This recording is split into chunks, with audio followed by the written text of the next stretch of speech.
Konferensi tingkat tinggi G20 menghasilkan 52 kesepakatan yang tertuang dalam G20 Bali Leaders Declaration, di mana sejumlah poin penting disepakati terkait perang dan penanganan krisis energi. Poin inti kesepakatan dalam G20 Bali Leaders Declaration tertuang dalam 17 halaman dengan dokumen deklarasi serta aneks mencapai 1.186 halaman yang berisi 361 list kerjasama dan proyek antara G20 dan mitra untuk dunia. Pemerintah Indonesia tentunya tidak boleh berpuas diri dan berhenti berupaya karena telah dinilai berhasil dalam menjalankan peran keketuaan G20 tahun 2022. Perlu langkah selanjutnya sebagaimana menjadi arahan Presiden Republik Indonesia Joko Widodo, di mana pemerintah harus terus mengawal dan memastikan keberlanjutan dan implementasi berbagai komitmen dan konkret deliverables yang telah dihasilkan selama keketuaan G20 Indonesia.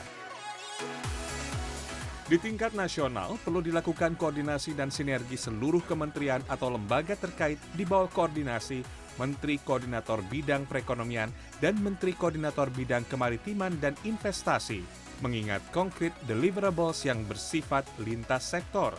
Di tingkat internasional, pemerintah Indonesia juga perlu memastikan konkret deliverables tersebut dapat juga ditindaklanjuti pada presidensi G20 India dan gelaran G20 selanjutnya.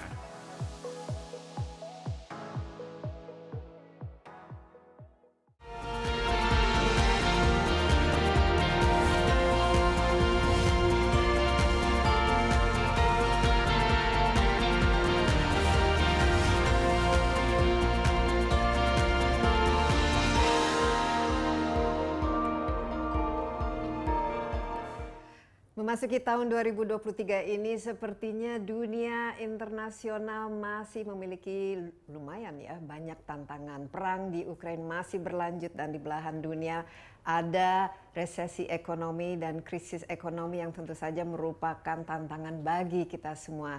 Nah, bagaimana untuk Indonesia sendiri dan khususnya kira-kira apa dampaknya terhadap investasi atau khususnya penanaman modal asing terhadap Indonesia. Insight with Desi Anwar kali ini sudah ditemani oleh Menteri Koordinator Kemaritiman dan Investasi Luhur Panjaitan yang akhir-akhir ini kelihatannya sepertinya sibuk ke luar negeri ya. Mudah-mudahan untuk memastikan bahwa investasi mengalir terus ke Indonesia. Demikian kira-kira Pak Luhut ya. Benar, Des. Iya, nah ini saya lihat ini banyak sekali, kita sudah selesai dengan G20, tapi nanti mungkin kita bahas kira-kira dampak ke depannya seperti apa. Tapi Pak Luhut itu di World Economic Forum, berkunjung ke Afrika dan lain sebagainya. Nah kita mudah-mudahan tentu saja untuk membuat profil Indonesia yang sudah bagus ini semakin bagus, bisa dibagi hasilnya dan mungkin di beberapa negara ini justru Saya hasil kira konkretnya Pak Luhut. hasil G20 kan sangat baik ya. Itu waktu luncheon di Davos itu kan head of state dengan IMF, World Bank segala macam, saya kebetulan diundang. Ya. Dan kita diberikan 3 menit biasalah bicara. Saya juga impromptu itu disuruh ngomong komentar saya apa gitu. Apa ya. terus Pak Luhut katakan? Ya, saya kasih komentar di situ mengenai hasil G20, terus kemudian keadaan ekonomi Indonesia, dan kemudian pandangan saya karena ada dari kepala intelijen Amerika juga ada di sana yang perempuan itu siapa namanya itu ya. Jadi kalau kita lihat hasil G20 ini kan angkanya spektakuler ya. Jadi ada untuk bilateral ada 140 proyek ya. Bilateral, Ya, ini itu antar dua senilai negara ya. 71,4 miliar dolar. Wow, 140 Kalau project. multilateral itu ada 266 proyek. Itu senilai 238 miliar dolar. Jadi Lumayan cukup besar ya. angkanya besar, 300 miliar dolar lebih. Tapi kan itu tidak, kita nggak tahu berapa persen yang bisa kita eksekusi ya. Sekarang Presiden merintahkan segera waktu itu membentuk task force dan sekarang sudah kita tata semua. Sudah mulai dieksekusi misalnya seperti JETP yang 20 miliar dolar. Ya.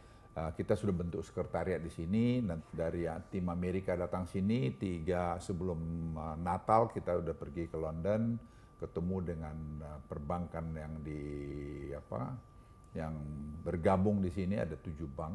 Iya. Untuk Standard persiapan Chartered semua, salah ya, satunya segala kalau macam tidak salah itu. ada. Nah, ya kita mau kejar itu. Jadi kita mau lihat yang konkret. Jadi tidak bicara di angan-angan. Dan saya bilang waktu di Davos kemarin sama si John Kerry, kita bikin aja langsung ada 2 proyek. Satu pilot project di mana di Sulawesi, yaitu integrated anunya itu apa gridnya. Ya. Supaya Ini khusus semua energi, renewable energy yang kira-kira hampir 3.000 megawatt sana bisa masuk di sana. Jadi kita akan bisa mengurangi nanti juga coal fire. Ya. Oke. Nah di Jawa nanti kita akan kurangin early retirement coal fire plant-nya. itu. Dan juga diesel yang kita punya 2,5 gigawatt itu kecil-kecil ada 5 megawatt, 1 megawatt, 10 megawatt dan seterusnya. Jadi saya kira ada 3 paling tidak yang kita bisa segera lakukan. Tapi satu sebelum ke Desi, tidak boleh apapun yang kita buat itu mengganggu pertumbuhan ekonomi kita. Ya, dan itu yang saya bilang. Ya, dan ini dipahami kan oleh. Oh iya, mereka sangat paham itu. Jadi saya bilang, what's the point? Kalau kalian memberikan gini, kami punya carbon emission per kapita masih 2,3, kalian sudah 14,7. Jadi gapnya tinggi sekali lah. Kapan kami mau jadi negara industri dong? Gitu. Dan karena baseline-nya kan 4,5 ton per kapita. Iya, dan ini memang kita semua punya target lah masing-masing, tapi kita masih memerlukan banyak sekali mengeluarkan emisi karena kalau tidak salah sampai 2030 kita masih terus menggenjot pertumbuhan kita. Nah, ini saya mau satu-satu ini karena konkretnya bilateral yang di G20 disebut ada sekitar 140 proyek dan saya lihat juga kan Pak Luhut langsung follow up dengan khususnya negara-negara mana saja Pak Luhut yang teringat yang paling besar dan di mana-mana saja mereka tertarik untuk Korea menanam. Selatan misalnya. Korea Selatan kita apa ada yang mereka? Beberapa macam proyek itu banyak sekali itu ada 4-5 proyek yang konkret. Nanti bulan Maret kami di Korea Selatan bikin high level dialog untuk tadi eksekusi yang 5 proyek itu.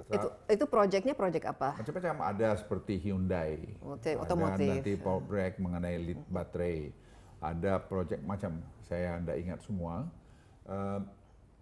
Itu sudah saya kemarin ketemu juga di Davos sama wakil perdana menterinya dan kita udah bicara tadi mengenai itu dan kita sepakat nanti ketemu di mana di Seoul untuk mengeksekusi ini. Ini kalau tidak keliru hampir 10 miliar lebih atau. Dari langsung dari bisnis ke Indonesia, bukan G2G lah istilahnya. Jadi sifatnya investasi. Jadi kita yang menganu jadi umbrella-nya lah untuk tadi supaya ini bisa langsung jalan. Apa peraturan, apa insentif dan sebagainya. Ya. Itu yang kita lakukan. Apakah ada permintaan khusus misalnya dari mereka keringanan atau? Sampai hari ini sih semua yang wajar-wajar aja sih. Nggak ada yang saya lihat yang aneh-aneh dan yang menurut saya kan Presiden sudah memberikan arahan yang clear. Kalau negara A bisa memberikan ini, kenapa kita nggak bisa ya? Kita cari aja plus minus sesuai dengan kita kan. Ya. Dalam keadaan seperti sekarang ini mesti gitu dan posisi Indonesia sekarang ini kan Desi sangat baik. Ya. Dan apalagi karena G20 lumayan sukses, ada hasilnya dan juga citra Indonesia saya rasa lebih baik lah. Nah selain itu Korea Selatan apalagi ke China. Nah China kan salah satu yang terbesar. Itu malah yang paling besar itu malah Korea Selatan sekarang. Sekarang Yang dari G20 ya. Ya, tapi kalau ditambah semua memang China yang paling besar. Ya ada tadi kerjasama dalam bidang pertanian, kerjasama dalam bidang macam-macam itu bisa ada 7-6. Tapi yang paling besar saya kira yang dari G20 adalah si Korea Selatan. Lebih dari 300-an proyek itu dan mau tidak mau harus direalisasikan. Kalau bisa direalisasikan bisa makan berapa waktu ke depan? Ya kita harus bisa dalam 2 tahun ini harus kita lihat jalan dong, ya kan? Jadi jangan nanti sampai kepada G20 di Delhi kita masih belum mulai, masih tidur. Jadi Presiden sudah perintahkan kami akan paparkan, akan dirataskan kemudian langsung dipaparkan semua. Tapi sementara itu saya bilang Pak Presiden, karena ini sambil jalan Pak, apa yang bisa kita kerjakan, kita kerjain dulu. Oke, tapi prioritasnya apa? Karena biasanya ya uang itu sebenarnya kan gampang ya, banyak lah. Sekarang apalagi dari private sector itu kita lihat tuh apalagi untuk renewable Pak Luhut. Tapi biasanya kan the key is in the implementation. Apa yang Pak Luhut siapkan dengan teman-teman di sebenarnya kementerian? Kita lihat nih kan Anda udah bilang tadi renewable energy, itu kan menarik. Ya, kemarin seperti dengan UAE lah misalnya. Mereka akhirnya kan masuk kepada geothermal project dari Pertamina. Ya. Itu mungkin mau 2,5 gigawatt ya. Itu kan gede. Iya, Itu besar. bisa mungkin 2,5 miliar atau berapa miliar dolar. Dan itu kalau itu sekarang udah masuk dan mau di IPO Ya. bulan Februari atau Maret ini. Dan kalau itu di IPO, nama Indonesian Sovereign Wealth Fund (INDA) ini jadi tambah beken lagi. Dan semua memang kita mau sekarang membuat lebih profesional supaya semua sebanyak mungkin bertahap tentu BUMN kita itu masuk melalui INDA, sehingga orang masuk sini, sehingga profesional. Jadi akan lebih efisien, akan lebih profesional, dan valuasinya juga makin tinggi. Yang paling penting juga koordinasi untuk implementasinya dengan kementerian lain, dengan BKPM. Nah biasanya kan di situ kan bottlenecknya birokrasi, ternyata ada persyaratan ini dan saya lihat kan investor udah mulai ngantri nih Pak Luhut. Ini kan harus dipercepat. Apa Pak Luhut supaya Semua saya kan dinner dengan lebih 30 pengusaha luar ya, dari luar yang mau dan sudah investasi Indonesia, untuk mereka mendengarkan dari kita apa sih pemerintah mau lakukan ke depan ini begitu. Dan semua memberikan dan feedback dari mereka. Dia bilang Indonesia is bullish country to invest. Jadi mereka juga pengen invest di Indonesia lebih banyak gitu.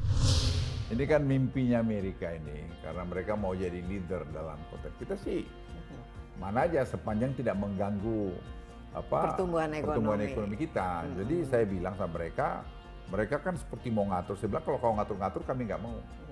Karena saya tanya tim, kalau kita nggak ikut boleh nggak? Apa dampaknya? Nggak ada, karena sudah. Jadi saya bilang mereka, kita akan nurut.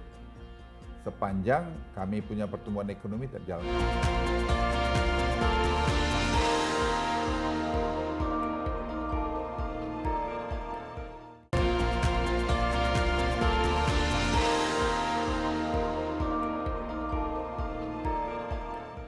multilateral? Nah ini multilateral kan macam-macam kan. Ada di sini juga misalnya World Bank dan ADB dan lain sebagainya. Ada 266 proyek bisa yang di highlight Pak Waduh, Luhut. itu memang dari multilateral ini memang kan kadang-kadang saya sih jujur saya prioritas yang bilateral ya. Iya, Karena maunya multilateral jelas, ini kan ada itu. misalnya Ada World World Bank, Bank, ada ada ADB, negara besar ada- Saudi, ada ini Indonesia kan. Itu jadi ya enggak gampang itu kan ngadepin dua negara aja udah pusing. Jadi ya Tapi lumayan nih 260 sangat, miliar 238 miliar. 238 miliar dia harus direalisasikan. harus. Bukan saya katakan enggak, tapi buat saya mana yang gampang dulu dikerjain. Ya. Ya, Karena ini tenaganya, resourcesnya juga, staff saya ini udah pada babak belur sekarang ini, karena mereka ngerjain. Karena yang di pipeline dengan Cina saja sekarang udah 30,9 miliar dolar sampai dengan tahun ini dan tahun depan. Itu ngerjain itu juga nggak gampang. Nanti minggu depan tanggal 27, bukan minggu depan, akhir bulan 27 kita udah groundbreaking lagi 1.400 megawatt hydropower di mana di Kalimantan Timur. Ya. Dan itu sekalian Presiden nanti akan lihat juga mengenai progres kemajuan dari pembangunan petrochemical dan juga aluminium smelter di sana. Jadi saya kira ya sangat banyak sih. Ya, dan harus direalisasikan, harus dilaksanakan. Udah capek-capek meyakinkan orang, tuh kitanya sendiri nanti wah ternyata kurang siap atau proyeknya kurang ini. Semua itu ujung-ujungnya saya lihat tuh kan eksekusi juga ya. Iya, Kalau eksekusi. bikin di sini baik-baik perencanaannya, eksekutornya harus ada kan. Iya, dan juga regulasinya supaya ini kan semua cepat. Ya. Tadi Pak Luhut menyebut JETP kan, Just Energy Transition Partnership. Nah ini kan yang G20 kita dapat 20 miliar. Karena memang pada tahun 2030 mau tidak mau kita jumlah emisi yang dari batu bara itu khusus untuk listrik kita kurangi, kalau tidak salah itu 34% harus dari renewable ya. Nah ini tinggi sekali karena sekarang saja penggunaan renewable kita tuh masih sekitar 12% untuk energi. Nah 20 miliar ini saya mau tahu ya bagaimana bentuknya dan kira-kira sebenarnya jumlah dari dana atau anggaran yang diperlukan untuk kita bertransisi energinya Tapi pada waktu yang sama itu berapa yang dibutuhkan untuk ini mempensiunkan Ya, ini sebenarnya batu buat ini nih, ini karena coal-fired ini kan pembangkit batu bara ini karena kita punya banyak sekali nih. ini kan pembangkit. mimpinya Amerika ini karena mereka mau jadi leader dalam konteks kita sih mana aja sepanjang tidak mengganggu Pertumbuhan ekonomi kita. Jadi saya bilang sama mereka kan seperti mau ngatur. Saya bilang kalau kau ngatur-ngatur kami nggak mau. Karena saya tanya tim, kalau kita nggak ikut boleh nggak? Apa dampaknya? Nggak ada karena ya sudah. Jadi saya bilang mereka kita akan nurut sepanjang kami punya pertumbuhan ekonomi terjalan. Karena tadi saya berkali-kali carbon emission per kapita kita baru 2,3 ton. Ya, mereka sudah baseline 4,5 juta ton. Dia udah 14,7. Jadi sama Yellen juga saya beritahu, ya unfair dong kalau kau minta begini gitu. Lah kapan kami jadi negara industri? Jadi yang saya propose, kami masih begini sampai 4,5, sekitar itu, dan itu kita turun sama-sama. Itu fairness. Jadi apa yang mau dilakukan, kita sudah siapin. Semua udah ada, apa namanya itu, roadmap-nya.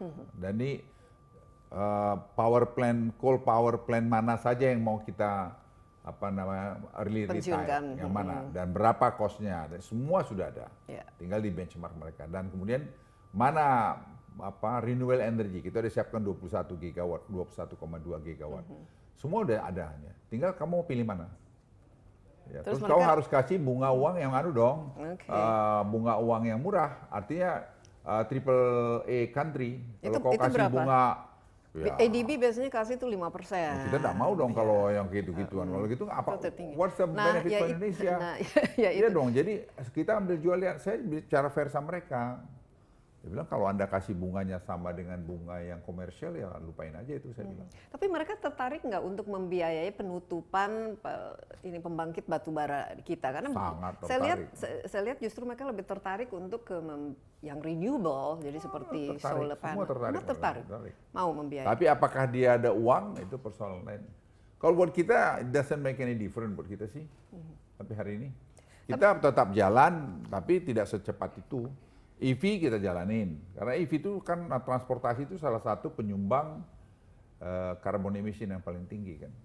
Oke, nah JETP ini sendiri kan antara negara kan ya Pak Luhut? Itu sebenarnya ada Amerika, berapa ada Inggris, G7 countries basically. Nah tapi untuk ini paling banyak biasanya investasi penanaman modal kan dari swasta. Ini bagaimana? Ya mereka makanya duitnya itu banyak itu kan dari bank-banknya itu tadi saya bilang 7 konsorsium, filantropis segala macam mereka yang mengorganisir untuk dapatkan dana itu. Tapi lagi-lagi tuh Des ya tidak segampang yang kita bayangkan atau mereka bayangkan. Karena saya juga 2 kali saya ngomong kok. Apanya yang paling sulit sebenarnya? Apakah mengakses dana funding itu? Kan ada juga kita yang sudah tanda tangan kontrak. Lah kontrak ini kita batalkan ada masalah legalnya juga. Jadi kita harus compensate kepada investor tadi. Ya saya bilang kenapa kami yang compensate, kamu lah yang paling berkepentingan. Apalagi misalnya kalau pembangkitnya kebanyakan dimiliki oleh China misalnya asing, itu bagaimana itu? Dia suruh deal aja dengan banknya. Dia suruh bayar. As simple as that. Sounds complicated to me. It sounds complicated karena pembangkit taruhlah yang investasi Cina tapi JETP makanya saya bilang mulai Des dengan tadi yang nggak ada masalah. Itu tadi grid yang ada di Sulawesi yang belum ada terintegrasi, kau bikin sana itu investasi.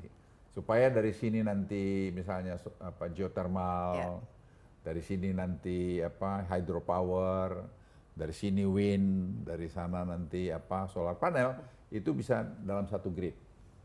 Sehingga nanti bisa mereduce coal fire yang di pabrik A, coal fire yang di pabrik B dan seterusnya. Iya, karena kan untuk mempensiunkan kan butuh uang ya, untuk bukan hanya uang, untuk masalah legal ya, juga, legal, ya, karena kan, pemutusan kontrak dan lain sebagainya.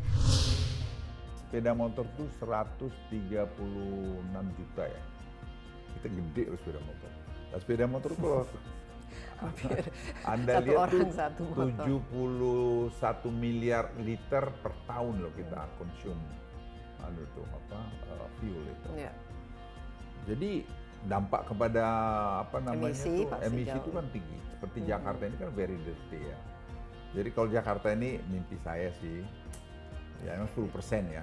Kalau boleh tuh Jakarta tuh lebih cepat gitu. Ya, sepeda harusnya, motor itu iya. dan public transportation itu supaya betul-betul ini bagus dan itu tidak bagus pada next generation.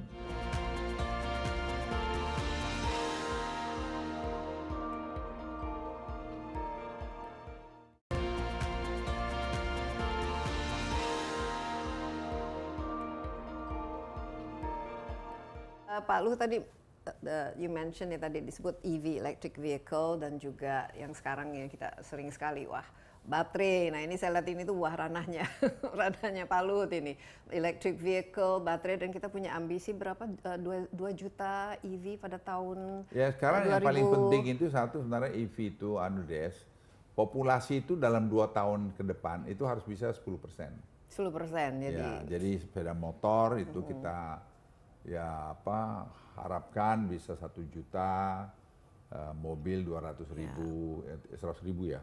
Transportasi Ya, umum jadi lebih lagi. transport umum. Jadi kalau ini bisa kita capai 10% ini, itu dia akan terus bergulir.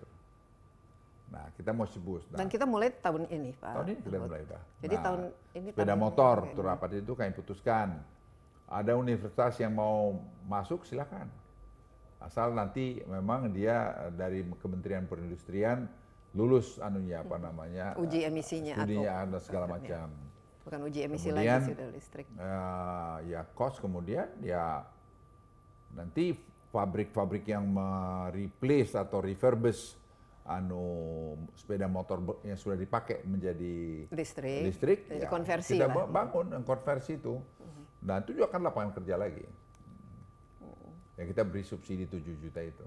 Jadi satu sepeda motor kalau kita ingin mengkonversikan itu mendapatkan 7 Ya nanti juta. pergi di pabrik ini. Nah pabrik ini nanti yang melakukan itu. Oke, ini bagaimana nanti bentuk ekosistemnya? Kebetulan Pak Luhut saya juga baru balik dari Bali, ketemu dengan Gubernur Bali, katanya Bali mau net zero emission kalau bisa tahun 2030. Saya dorong sama Pak Koster, saya bilang Pak Koster, Anda bikin Bali ini aja ya, kan Anda punya juga geothermal. Terus kemudian saya bilang nanti kalau bikin listrik ada 2 pilihan, bikin listrik gas. Ya kalau bisa Celuk Bawang itu yang coal fire tuh berapa tuh 300-400 megawatt tuh di early retire aja mungkin 10 tahun dari sekarang kan butuh waktu juga. Ya. Kemudian nanti ambil dari Jawa dan bisa solar panel juga. Jadi saya kira Bali itu dalam 15 tahun Harusnya bisa ya, bisa mereka sekali untuk semua menjadi transformasi. Jadi clean energy sana. Tapi dari segi investasinya tuh bagaimana? Karena ya seluruh dunia kan sekarang mereka fokus ke EV. Jadi saya lihat itu demand-nya mungkin nanti jauh lebih tinggi daripada supply ya Pak Luhut. Apalagi makanya harus konversi. Tapi bagaimana nanti bentuk dari yang hebat itu siapa yang akan tertarik? Indonesia yang paling diuntungkan menurut saya salah satu. Karena berarti industrinya itu kan berkembang ya. Hanya kita harus hati-hati Des. Ini kan teknologi lithium baterai ini berapa lama sih akan eksis? Can be 15 years, can be 20 years. Dan habis itu pasti ada teknologi baru kan. Nah jadi kita harus bisa jembatan ini. Itu yang penting. Orang kan bicara hydrogen. ya, Kapan hydrogen? blue We don't energy, know. Tapi teknologi kan seperti sky is the limit gitu loh. We don't know. Anything could happen anytime. Jadi yang penting kita kalau dapat teknologi udah bagus kita speed up supaya jalan. Gitu. Tapi untuk EV ini kira-kira siapa difokuskan, investor domestik atau internasional? Karena mungkin kalau sepeda motor ya bisa lah dikonversikan, tapi kalau mobil kan nggak bisa dong kita konversikan. Sepeda motor itu 136 juta ya. Kita gede loh sepeda motor.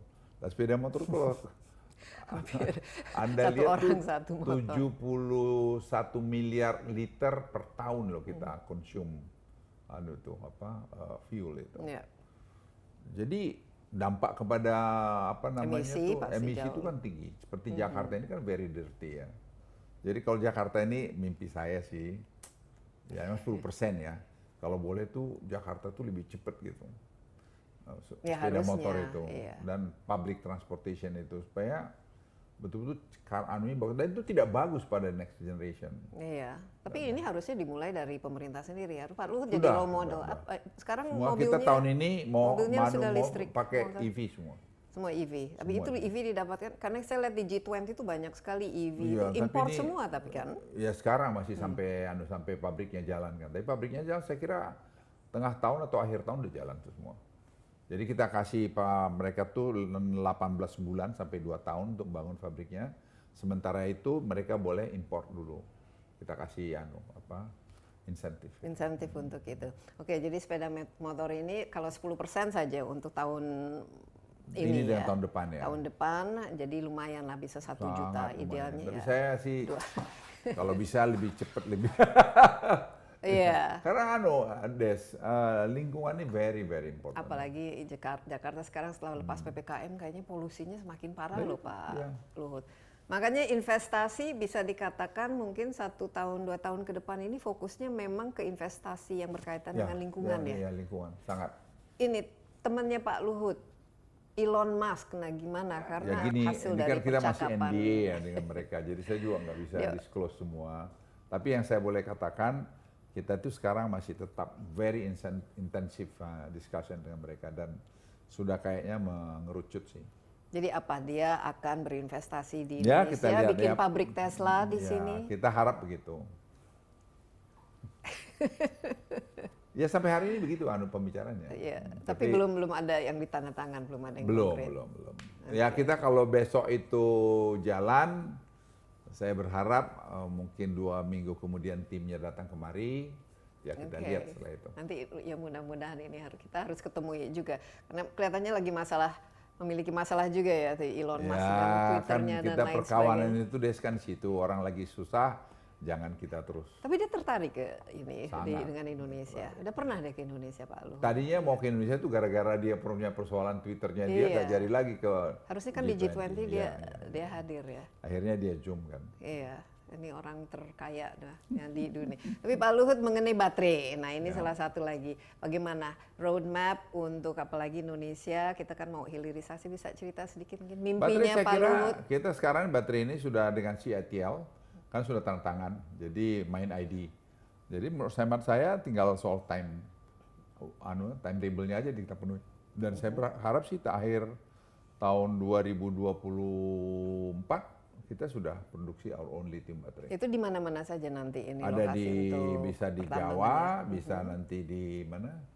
Di Sulawesi, tapi saya most likely di Jawa karena pabrik mobilnya di sini, jadi kan costnya lebih murah. Tapi kita memang bisa ya ini dengan Sangat bisa. nikel yang dibutuhkan Lithium lithiumnya. ya, kita makanya saya kemarin menikelnya. juga pergi di mana ke Afrika salah satu itu dan nanti minggu depan ke Australia juga dalam konteks itu.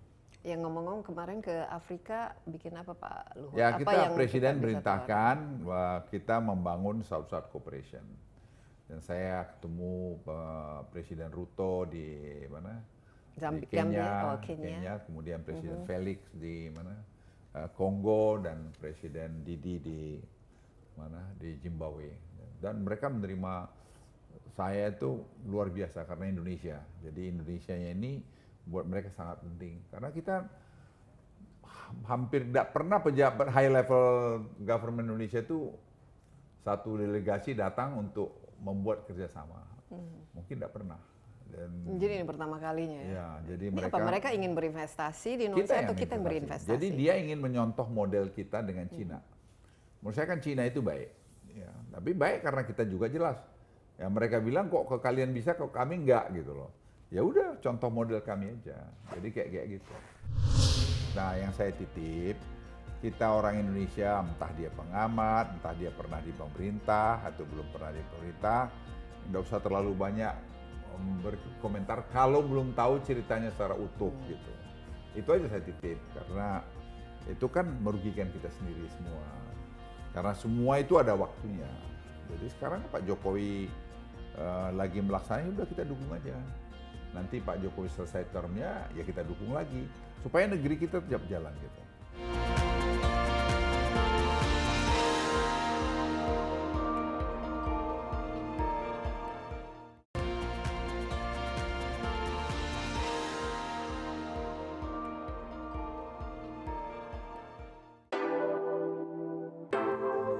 Kepemimpinan Indonesia telah berhasil menghasilkan deklarasi pemimpin G20.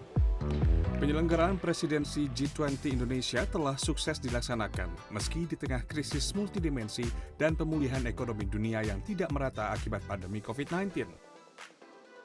Selain itu, di tengah kondisi geopolitik yang menyebabkan kerawanan khususnya pada sektor energi, pangan, dan keuangan. Kesuksesan pelaksanaan 437 acara G20 di 24 kota di seluruh Indonesia dan ratusan pertemuan bilateral merupakan hasil jerih payah para pengampu di kementerian, lembaga, dan seluruh pihak yang terlibat. Deklarasi Bali yang dihasilkan dalam KTT G20 sangat bermanfaat untuk pemulihan kondisi ekonomi global dan mengakselerasi perkembangan menuju pembangunan yang berkelanjutan. Deklarasi Bali dicapai melalui konsensus. Türkiye'nin sağlık altyapısında. Deklarasi ini telah menyepakati sejumlah komitmen strategis dan konkret deliverables. Konkret deliverables merupakan kumpulan proyek, program, atau inisiatif dari negara-negara G20 yang berkaitan dengan pilar-pilar presidensi Indonesia. Terdapat 226 proyek, program, serta inisiatif bersifat multilateral dan 140 proyek matang bersifat bilateral dengan nilai total 71,5 miliar dolar Amerika. Selain itu, KTT G20 Bali juga berhasil menyepakati sejumlah komitmen investasi dari berbagai negara seperti Amerika Serikat, Jepang, Inggris, Korea Selatan, dan Turkiye. Sebagai presidensi G20, Indonesia terbukti dapat memimpin negara-negara G20 menjawab tantangan global, menghasilkan terobosan kerjasama bagi masyarakat dunia, dan memastikan keutuhan G20. Keberhasilan presidensi G20 menunjukkan bahwa Indonesia mampu menavigasi diplomasi luar negeri yang tidak hanya menguntungkan bagi kepentingan global, namun juga bermanfaat bagi kepentingan domestik.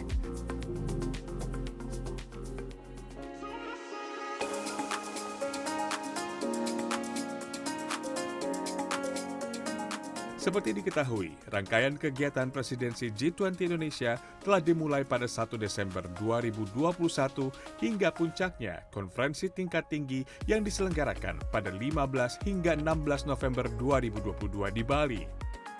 Dengan semangat Recover Together, Recover Stronger, kontribusi seluruh pihak menyukseskan presidensi G20 baik melalui working group maupun engagement group memberikan solusi nyata bagi permasalahan global.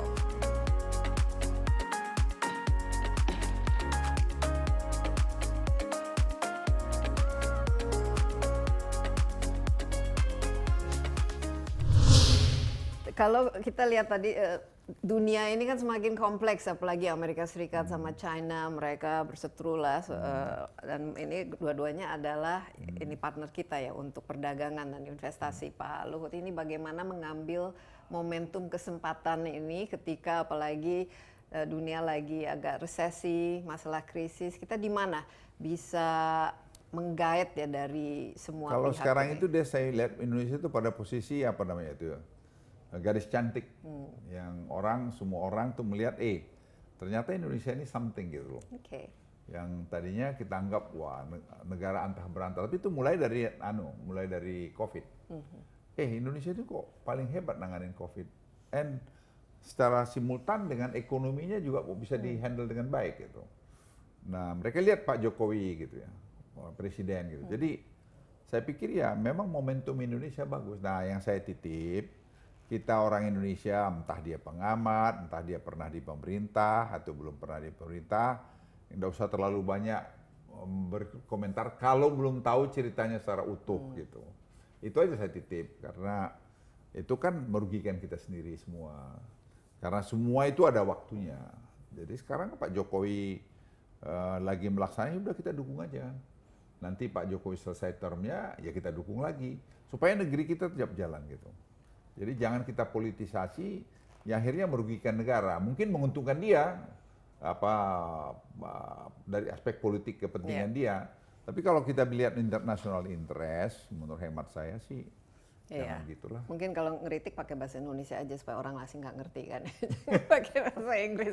Mereka juga toh nggak bisa bahasa Indonesia, Pak Luhut. Tapi ini kembali ke trading partner kita. Dan karena ini kan istilahnya kan gadis cantik banyak sekali yang melirik, punya dong yang favorit-favorit. Nah Pak Luhut, saya lihat sering sekali ke Amerika Serikat, tapi ke China juga sering ya. Ini sama. apa lagunya Wah, pas kita ke tuh- Amerika dan apa lagunya pas ke China Kan- untuk bawa Indonesia ini nomor satu? Des, kita ini kan apa namanya, yang penting seperti Presiden bilang, kita ini harus semua equal.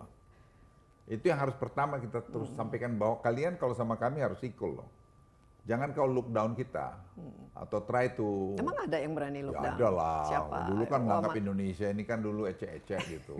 Tapi kita buktiin waktu COVID dan penanganan ekonomi begitu bagus, kita confidence-nya tinggi.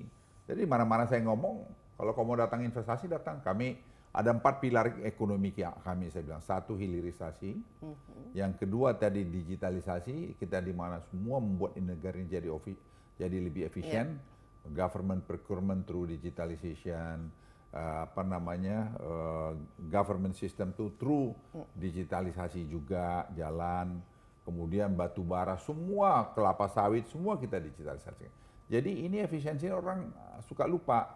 Orang juga suka bilang kalau saya katakan ya akan OTT akan kurang, orang pada ribut. Kenapa sih ribut? Lah emang tujuan kita makin negara-negara yang maju nggak ada orang di OTT. Kenapa? Sistemnya udah bagus. Kita membangun ekosistem yang bagus. Kan pada dasarnya manusia itu punya sifat baik dan jahat kan. Ya tergantung peluangnya. Ya, Biasanya makanya kalau ada ada agama, peluang Des. pasti. Makanya ada agama. Sudah agama ada, nggak cukup bikin lagi tadi undang-undang peraturan. Ini nggak cukup, sekarang ada teknologi. Nah dengan teknologi ini hampir tidak mungkin kayaknya orang mencuri lagi. Kita harapkan begitu. Ya kita harapkan begitu, tapi saya lihat ini the corruption perception index kita terakhir itu Perception loh, Iya. perception Tapi loh. perception tuh sekarang tuh reality loh Pak Luhut. No. Dari 38 negara ke Ya 16 kita jadi perception mengenai 34. itu, karena dari kita sendiri bicara mengenai Sambo, terus saja mengenai Sambo ini, itu perception. Kita harus hati-hati melihat itu. Tapi kalau lihat number of corruption atau number of efficiency in this country, much bigger.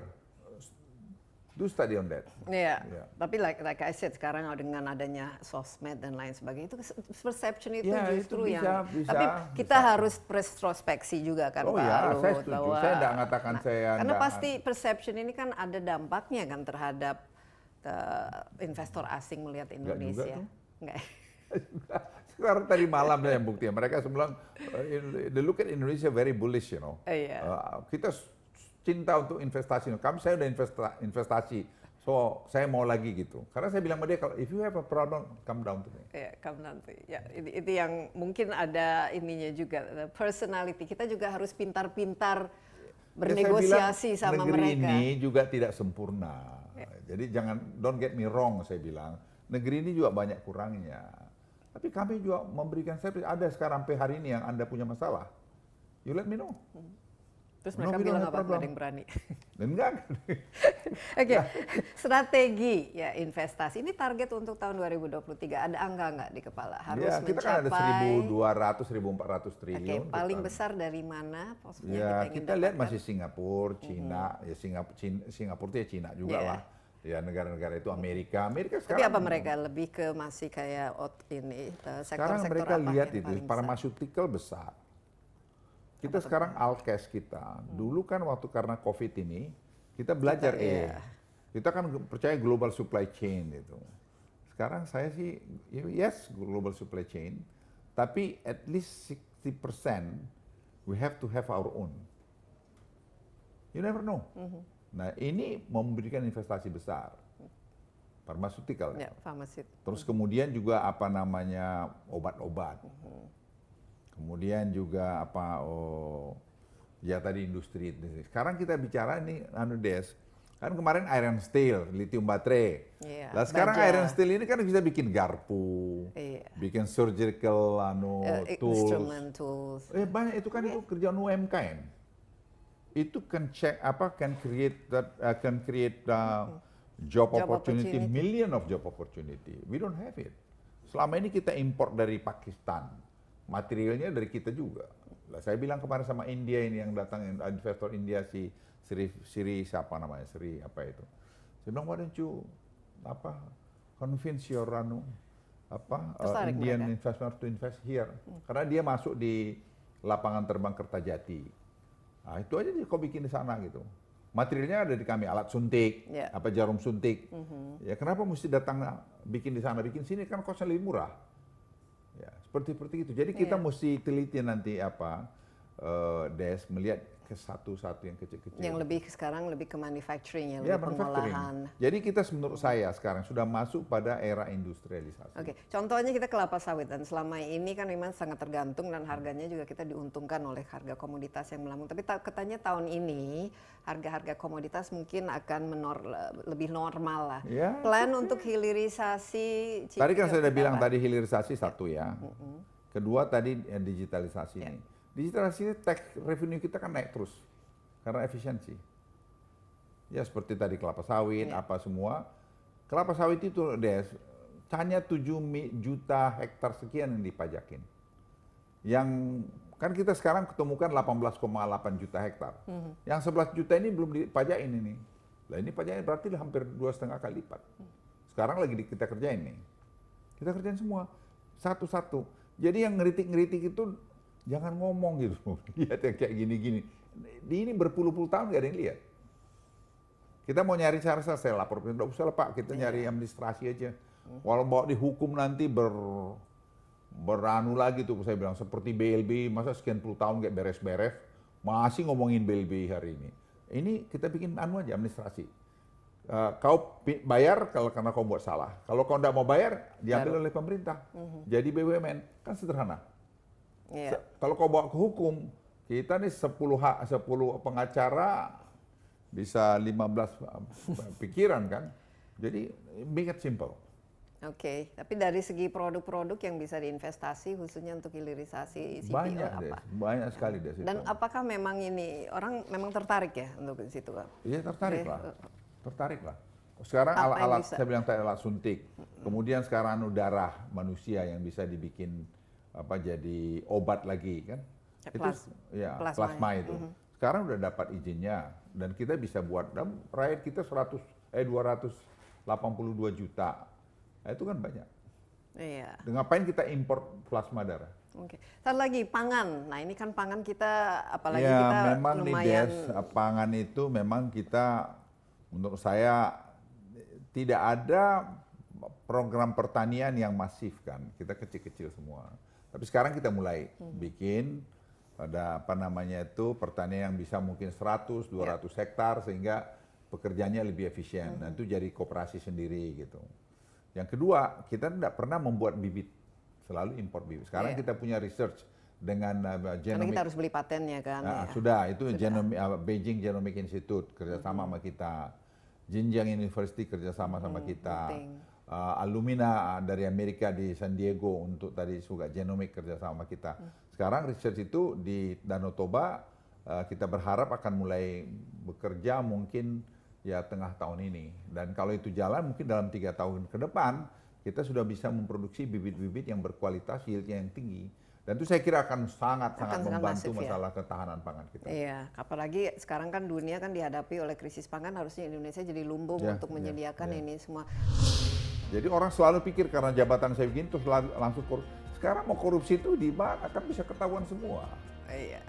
Bisa ketemu. Nggak mungkin lah kita anukan Dan saya pribadi, ya saya ingin menyelesaikan tugas saya dengan baik.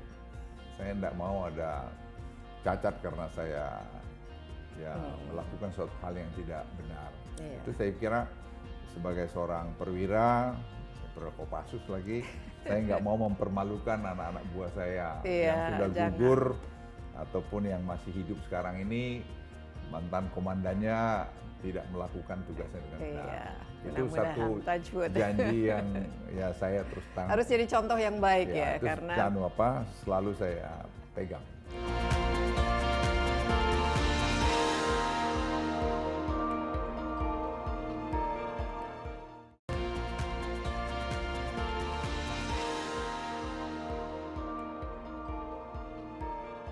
Pak Luhut, untuk tahun 2023 ini wish list ataupun kira-kira yang ingin di-achieve oleh khususnya Kementerian Sebenarnya kan Pak Luhut, apa kalau saja? kita teoretically kan pemerintah ini selesai 2024 lah. 24 ya kami rapat semua di kementerian 7 yang di bawah saya, men-list down sudah dibuatin apa yang harus kita selesaikan supaya jangan ada yang mangkrak, istilah mangkrak itu, atau dibuat multi years gitu.